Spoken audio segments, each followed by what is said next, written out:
Salut à toi, c'est Jérôme pour Carpazur. Donc si tu as cliqué sur le lien de cette vidéo, c'est que tu te poses la question comment amorcer et quel appât utiliser pour les pêches rapides. Le monde des appâts, c'est un très grand sujet chez le carpiste. Il y a des sociétés de fabrication d'appâts qui se créent quasiment tous les mois. Donc dans cette vidéo, on va juste parler sans citer de marque, sans rien, afin d'éviter toute polémique ou tout commentaire inutile dans cette vidéo. En tout cas, dans cette vidéo, il n'y aura pas de favoritisme de marque ou d'autres. Je parlerai de manière neutre et de comment moi j'utilise les appâts. Et de toute manière, c'est mon utilisation, c'est mon ressenti perso, donc ça n'engage que moi. Mais comme on me pose beaucoup la question comment je procède en pêche rapide, je préfère faire une petite vidéo qui va durer peut-être 10 minutes, mais au moins ça sera bien explicite, bien propre. En tout cas, je vais commencer la vidéo en disant aussi que la bouillette miracle, désolé pour les mecs qui y croyaient, mais ça n'existe pas. Comme on le dit à chaque fois, vaut mieux un bas de ligne bien placé à un bon endroit qu'une bonne bouillette en plein milieu de la rivière qui sert strictement à rien. Alors comment je procède pour mes pêches rapides? Alors déjà, très simple, l'amorçage que j'utilise c'est beaucoup de la graine. Pourquoi? Parce qu'en rivière, ça passe très bien, ça coûte pas cher, on peut en avoir très rapidement, très facilement, c'est tout bénef pour moi. Donc j'ai fait un petit schéma ici qui va vous expliquer un peu comment je procède sur une pêche. Donc j'ai pris ce cours d'eau. Donc le point rouge sera l'endroit où je pêche. Donc le bas de ligne se situe exactement à cet endroit. Là en bleu, donc cette zone bleue que vous voyez, c'est l'amorçage de graines qui sera très large. Et là quand je parle de graines, c'est composé de maïs cuit, de maïs doux. Le maïs doux ça coûte pas cher, facile à se procurer. Vous allez chez votre supermarché en bas de chez vous, vous allez trouver très facilement. La Tiger Nut, pareil, vous allez sur internet, vous allez vous allez chez votre détaillant, il vous en donnera, et c'est pas très cher. Et je mets beaucoup de chêne vie. Le chêne vie, pareil, ça coûte pas cher, puis ça fait un très bon mélange. Là, par contre, je vais amorcer très large. Le blanc adore ça aussi, donc ça tire vraiment tous les poissons. Votre poste va commencer à devenir attractif, il va avoir de l'activité dessus. C'est vraiment plaisant. Et même bonne pêche, moi personnellement, ça ne me gêne pas de faire de la brème. Bien au contraire, c'est sympa aussi des fois. Quand on fait un capot et on s'en sort avec 3-4 brèmes, au moins on a taquiné un peu le poisson. C'est toujours sympa. Ensuite, là, sur la zone verte que vous voyez à l'écran, qui vient de se délimiter sur le schéma. Donc là, ça va être du pelé. Quand je dis du pelé, c'est du pelé compressé. Qu'est-ce qu'un pelé compressé? Tout simplement et de manière très simple et rapide, c'est un pelé, comme le nom l'indique, qui a été compressé. Donc il a gardé toute sa teneur en protéines, qui est très très bon pour la carpe, mais il se dissout très rapidement, à peu près 1h15, 1h30 environ.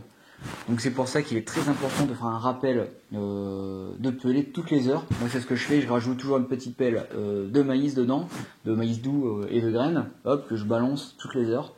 Sur une pêche rapide qui dure 4 heures, ça va, c'est tenable. Les quantités sont pas très grosses, donc on peut aller tranquillement à son poste sans trop s'encombrer. Et sur la zone donc jaune que vous voyez ici, qui vient de se dessiner sur le schéma, ça va être essentiellement que de la bouillette que je vais lancer là, donc de la bouillette. Et moi je passe beaucoup par de la bouillette à base de graines, de la Scopex, à base de chêne vie.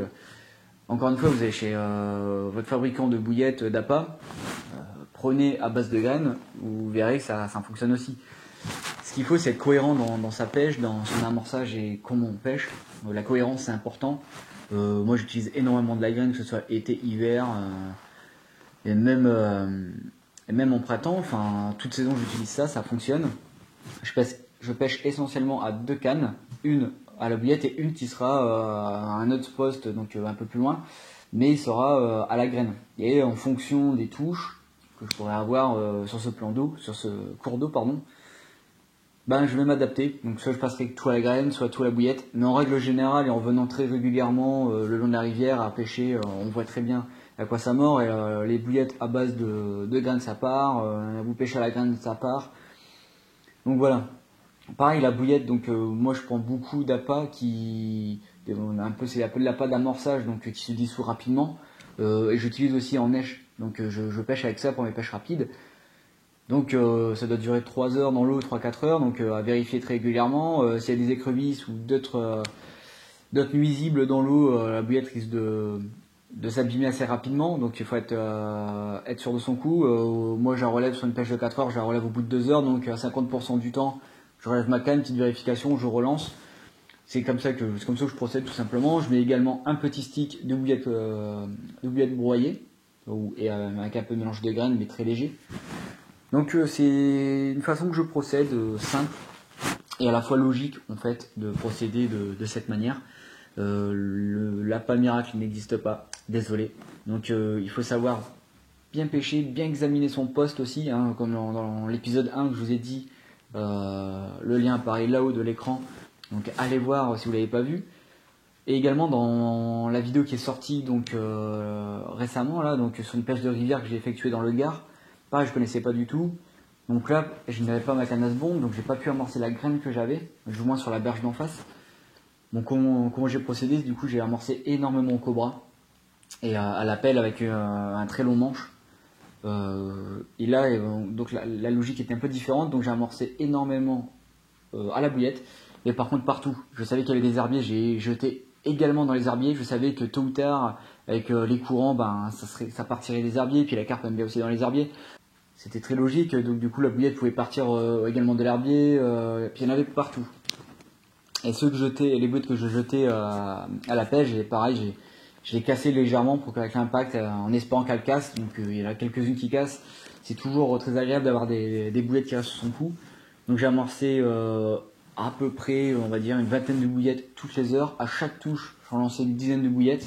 Et là, en quittant mon cou, je relançais une bonne cinquantaine de bouillettes au cobra.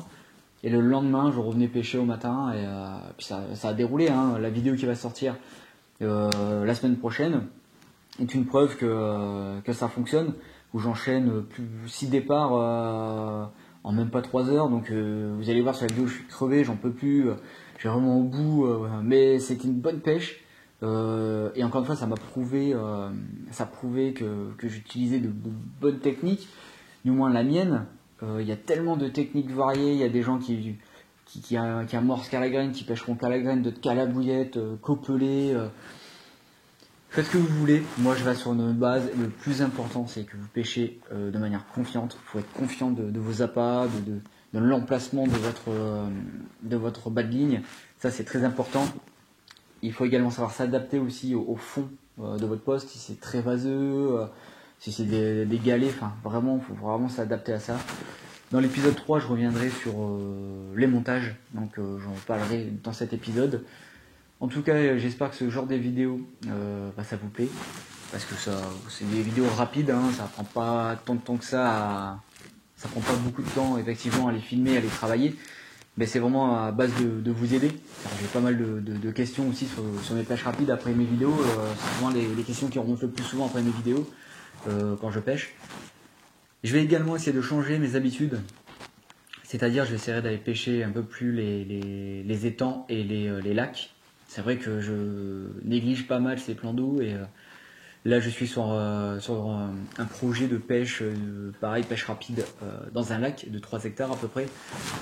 J'irai là dans quelques jours, je vais prendre mes petites cannes, mon amorçage, je pense que je vais partir sur la même stratégie que sur une rivière, avec un peu moins de graines et plus de bouillettes. Enfin, on verra ça dans la prochaine vidéo qui sortira justement sur ce sujet. Donc là pour le moment je n'ai pas vraiment d'idée fixe de comment je vais procéder. Déjà il faut que je sonde mon poste, enfin c'est à voir.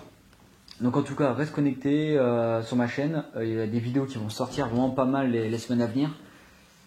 Si c'est pas encore fait, abonne-toi, dis-moi en commentaire si tu aimes ce genre de vidéo qui est vraiment à but d'aider. C'est vraiment simple, mais c'est vraiment comment je procède. Je suis une personne simple, où je pêche simple. Et bien un petit pouce bleu, et dis-moi en commentaire ce que tu en penses vraiment. Pour moi les retours c'est très important pour savoir s'il faut que je continue ou pas ce genre de série.